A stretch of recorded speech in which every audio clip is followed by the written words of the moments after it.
Here we go, video number 2.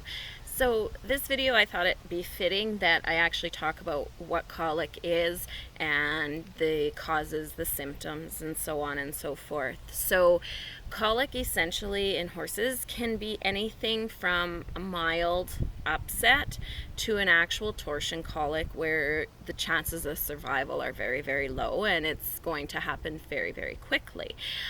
So there is some different causes for colic.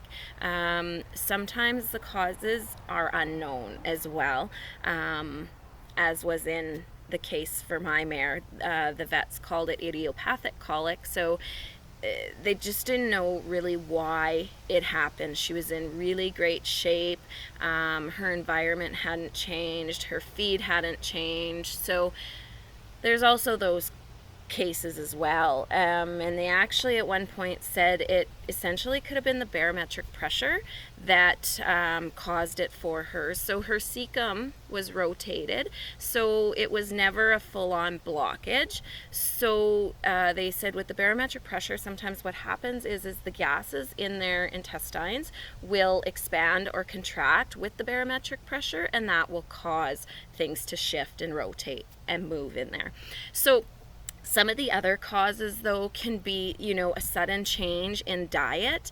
If you're changing your horse's feed, you should really take some time to change that. Take a couple weeks, take a month to fully change them over to a new diet, okay? No access to water. Ingesting sand is a huge one. With the area I'm in from, we don't have any sand, so that's not a large concern for that area, but I know in the States and stuff there's a lot of sandy areas, so you have to be really conscious of that one.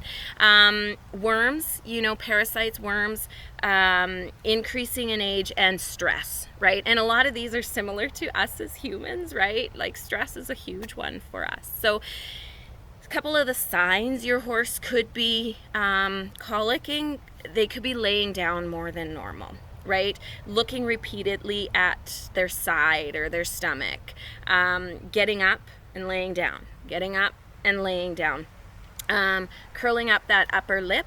Could be another one. They could be pawing at the ground and kicking at their tummy and just right mad.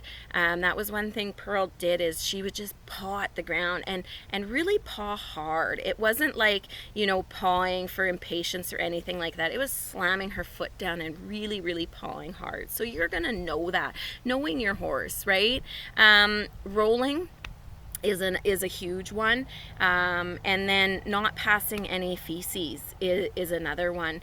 Now that is not the end all be all for signs, because Pearl was passing feces right up. Because it was just rotated, it wasn't fully twisted, she was still able to pass feces. So now those are kind of your causes and your symptoms and your signs of it. Colic is always, you got to deal with that. You got to take your horse to the vet, throw them in the trailer, take them for a trailer ride. Sometimes if it's just a gas colic, they'll pass that bubble. And it's just like us. Think of yourself when you've got a really bad stomach ache. You either want to curl up, and that's what they're doing when they're rolling. They're trying to curl up, or else they could be stretching out as well. So that's another one. So always be checking on your horses, and if your horse has colic, chances are you're gonna know it, and you're gonna make that call to the vet, okay? And yeah, we'll go on to the next video.